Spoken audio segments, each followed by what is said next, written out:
If there's one thing we learned about the presidential election last year, it's that liberals will do whatever it takes to win. We constantly heard incidents of voter fraud taking place, where Hillary's minions were voting multiple times, and buses of people were being transported into key swing state counties in order to throw the vote. Last night Doug Jones defeated Republican Roy Moore in the Alabama Senate race, where liberals are disgustingly throwing the win back in our faces this morning, calling the victory a stinging snub to President Trump. But unfortunately for liberals, Jones' win is being immediately overshadowed by the shady tactics they used to win, after several disturbing reports are surfacing about what was really going on at the polls last night. 1. Fake narrative about voter suppression. It was widely predicted that blacks in Alabama would determine the outcome of the race. When the liberal media began to realize that it would be an incredibly tight race, where we saw Moore and Jones separated by less than 1% for several hours, liberals immediately began to push the false narrative that blacks were being blocked from the polling places. One of the trending stories was from fake liberal website Verified Politics was a viral story called _something incredibly shady is happening in Alabama right now where they made the ridiculous claim that blacks were being prevented from voting. In the article, the website asserted that white supremacy was preventing black citizens from being able to take to the polls, that no doubt got the black populace fired up just in time to go cast their votes for Jones before the race ended. Here's a short excerpt of the ridiculous story, where they claim that white supremacists were requiring poor blacks from being able to vote because they were required to show an ID.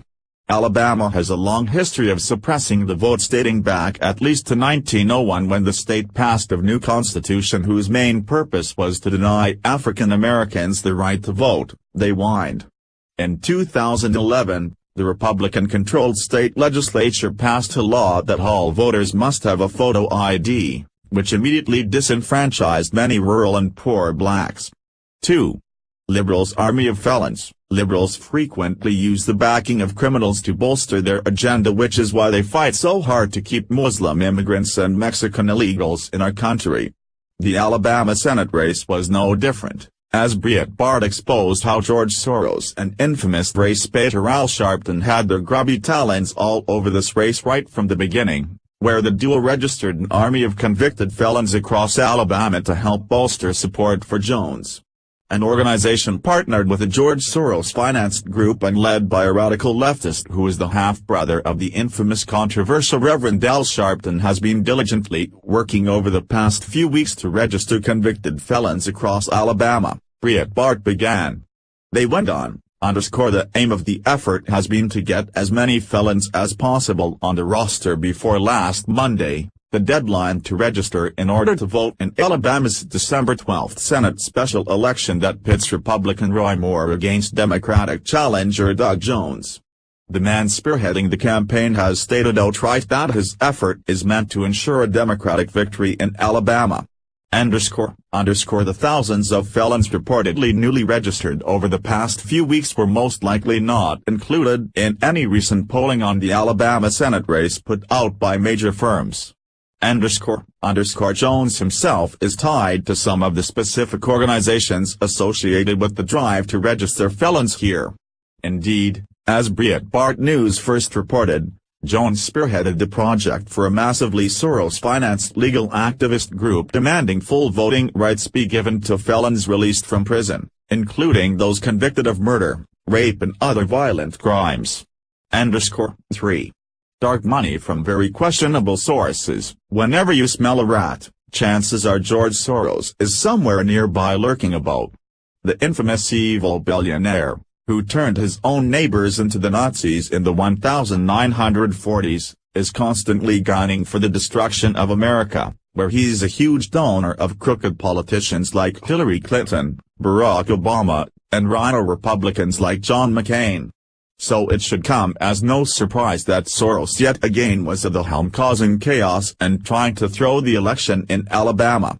Via Breitbart, Political reported on Monday that the George Soros-funded Priorities USA Action and Senator Chuck Schumer's The NY Senate Majority PAC are the dark money behind the Alabama shell group that has spent more than $4.1 million to defeat conservative Republican Roy Moore in Tuesday's Alabama U.S. Senate special election, in which he faces liberal Democrat Doug Jones. _4. Liberals behind the character assassination of Roy Moore. For weeks, there was an ongoing barrage of accusations made about Roy Moore, where he was even accused of pedophilia and going after several underage girls.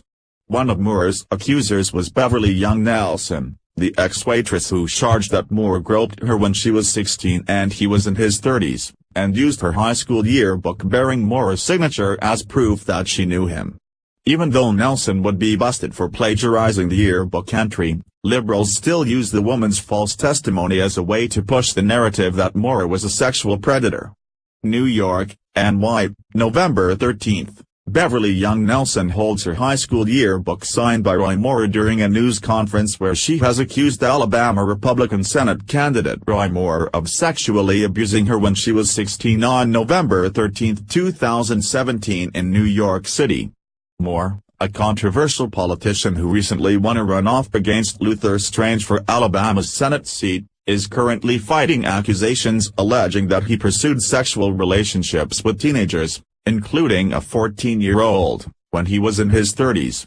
There still has yet to be any evidence against Moore except the testimonies of these women, who conveniently crawled out of the woodwork to share their stories right before the race. It was even discovered that George Soros was behind the hit research of Moore, and was encouraging these women to speak out against the Republican judge. It's pretty disturbing how liberals will not stop in their conquest to destroy this country with their shady and illegal antics, and yesterday was an enormous hit to the Republican Party. Jones' victory will have significant consequences for Republicans on the national level, where Democrats are now working towards capturing the last Senate seat up for grabs next year in order to gain the majority in the Senate.